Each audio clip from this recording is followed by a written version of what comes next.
Dengue का प्रकोप इस साल देश और दुनिया में कहर मचा रहा है। अगस्त के आखिर तक पूरी दुनिया में 12 लाख से ज्यादा मामले सामने आ चुके हैं और करीब 7,000 मौत हो चुकी है।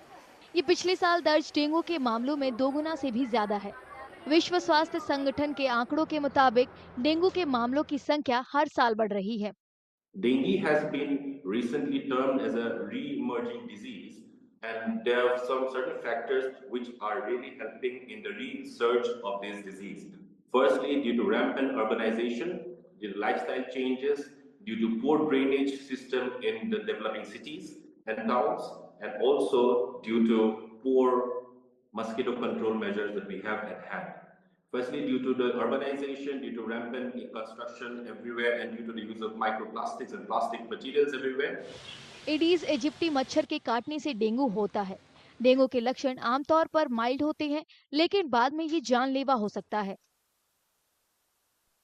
साल 2019 में भारत में डेंगू के करीब 1,57,000 मामले दर्ज किए गए और इससे 166 मौतें हुई। 2023 में ये आंकड़े बढ़कर 2,89,000 पहुंच गए और 485 मौतें हुई। वहीं इस साल के मध्य तक देश में करीब 3,20,000 से ज्यादा मामले सामने आ चुके हैं और 32 लोगों की मौत हो चुकी है। So dengue disease is a viral fever that is spread by the bite of of a specific mosquito called the Aedes aegypti mosquito, and the virus has 4 different strains.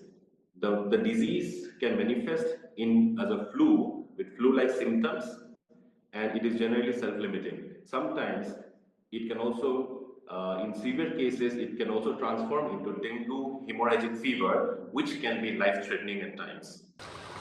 Expert के मुताबिक बढ़ता शहरीकरण, जलवायु परिवर्तन और बढ़ती आबादी की वजह से डेंगू के मामलों में उछाल आया है। शहरी इलाकों में घनी आबादी एडीज इजिप्टी मच्छरों को पनपने में बड़ी वजह बन रही है।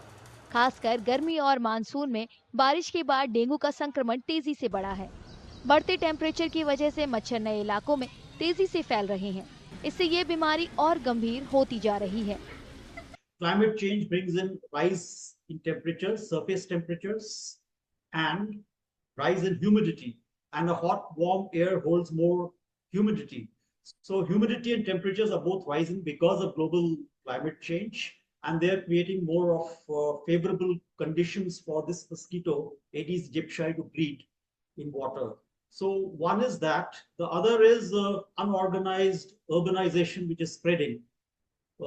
So as I said, that this mosquito doesn't breed anywhere. It breeds within and around our habitation where we live. Dengue को रोकने के लिए ऐसी जगहों को खत्म करना होगा जहां मच्छर प्रजनन करते हैं। साथ ही मच्छरों के काटने से बचाव और पब्लिक हेल्थ सिस्टम को मजबूत करना होगा। हालांकि डेंगू का टीका दुनिया भर में पहले ही मौजूद है, वहीं भारत अपनी खुद की वैक्सीन बनाने के बेहद करीब है।